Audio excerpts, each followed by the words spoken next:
ধুম 4 আসছে। তবে এই ধুম 4-এ ঋত্বিক রোশন থাকছে না, থাকছেন কে বা কারা?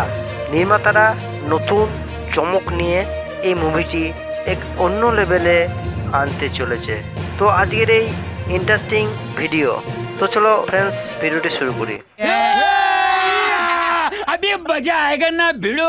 বলিউডের দুই সুপারস্টার শাহরুখ খান আর অক্ষয় কুমার শোনা যাচ্ছে ধুম 4-এর জন্য তাদেরকে সিলেক্ট করা হয়েছে।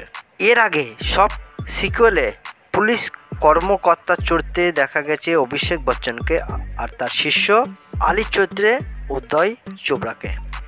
শোনা যাচ্ছে অভিষেকের বদলে নতুনভাবে বলিউডের সুপারস্টার অক্ষয় কুমারকে দেখা যাবে, আর উদয়ের পরিবর্তে আসতে চলেছে রাজকুমার রাও। এছাড়া এ সিনেমায় আরও অনেক চমক থাকছে। শোনা যাচ্ছে ধুম 4 ছবিতে ক্যাটরিনা কাইফ ও নয়নতারার নাম উঠে এসেছে। এই সিকুয়েলে ক্যাটরিনা নাকি পুলিশের ভূমিকায় থাকবেন, আর তাকে অক্ষয় কুমারের সঙ্গে রোমান্স করতে দেখা যাবে। তবে ধুম 4-এ সবচেয়ে বড় চমক হতে চলেছে শাহরুখ খানের খলনায়কের ভূমিকায় এক নতুন আবির্ভাব।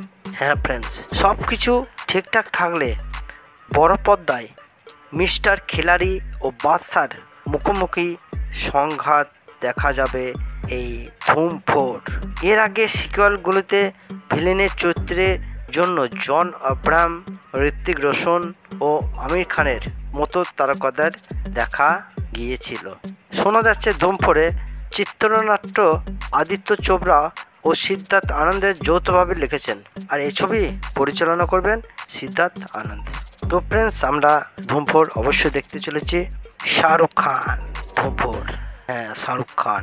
তো ফ্রেন্ডস, আজকের ইন্টারেস্টিং ভিডিও অবশ্যই ভালো লাগলে অবশ্যই চ্যানেল লাইক, শেয়ার এবং এই ধরনের আরও ইন্টারেস্টিং আপডেট পেতে অবশ্যই চ্যানেলটিকে সাবস্ক্রাইব করতে ভুলবে না।